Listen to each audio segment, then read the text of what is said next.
Goeiedag geliefdes en hartlik welkom by ons oordenking vandag. Ons is nog op reis met ons Bybelse CV.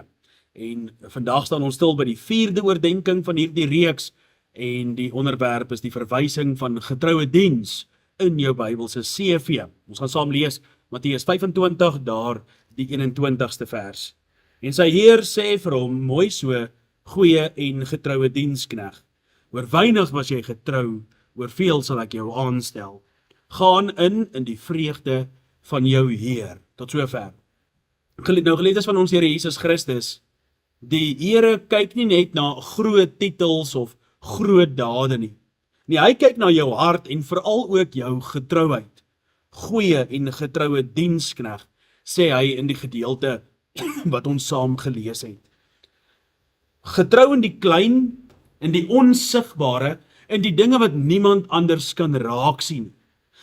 Daardie dinge wat niemand van weet nie, daardie oomblik wanneer niemand kan sien nie. Dit is die ware toets van jou Bybelse of geestelike of godsdienstige karakter. Dink net vir 'n oomblik aan die mense wie se lewe stilweg die Here dien. Die een wat op sy knieë bly en bid vir sy familie, sonder dat iemand daarvan weet of dit raak sien. Dink aan die een wat help waar daar nood is, sonder om dit vir die wêreld te gaan vertel of selfs te kla daaroor. Dink aan die een wat getrou bly in die eenvoudige take, week na week na week, waar hulle lewens in gehoorsaamheid aan God se standaarde gemeet word. Hulle CV is nie vol lofprysing van mense nie, maar vol getrouheid voor God, en hy sien dit raak, en hy onthou dit, hy skryf dit neer. Dink aan die weduwee se 2 munte, klein, maar groot in die oë van die Here. Dit raak diep, want dit stel ons onder 'n klomp vrae. Is ek getrou aan die Here, daar waar niemand sien nie, daar waar niemand na my kyk nie, en daar waar niemand van my weet? Is ek getrou aan die Here in my huis, wanneer die deure vir die wêreld toegetrek word? Is ek getrou aan die Here in my werk, wanneer niemand my evalueer nie? Is ek getrou aan die Here in my binneste of in my gemeente, wanneer die werk nie dankie bring nie, of wanneer ek nie die eer daarvoor kry nie?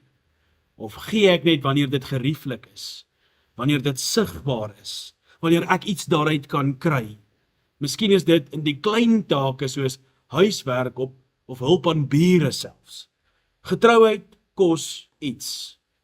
Getrouheid aan die Here kos tyd. Dit kos moeite. Dit kos soms moeg word sonder dat iemand dit agterkom.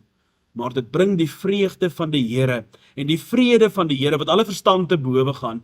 Daardie diep stil vreugde en vrede om te weet, ek het die Here vandag behaag. Dit bou 'n lewe van integriteit. Dit bou 'n lewe van geestelike groei.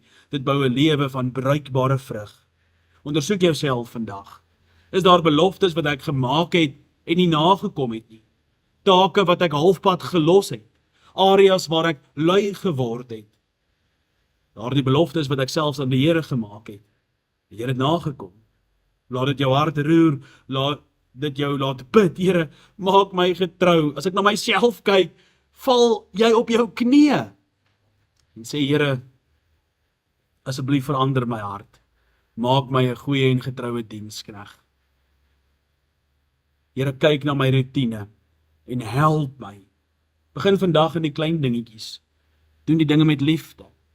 Dien sonder om 'n dankie te verwag. Moenie wag vir groot geleenthede nie. Die klein oomblikke is waar getrouheid gebore word. Laat jou CV spreek van iemand wat sy Here liefhet deur eenvoudige getroue dade. Bou dit op, een dag op 'n slag. Mag jou hart vandag sê, Here, ek wil getrou wees. Al is dit in die verborgene. Ek wil eendag daardie woorde hoor.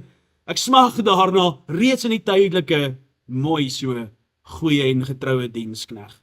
Laat die Here jou nou roep tot daardie stil maar kragtige diens. Neem aksie, want getrouheid begin vandag. Amen. Kom ons dank. Liefdevolle Heer en Hemelse Vader, ons bid Dat U die Heilige Gees in ons harte so laat sal werk, dat ons met getrouheid in alles antwoord en dat ons alles sal doen, asof ons dit vir U doen.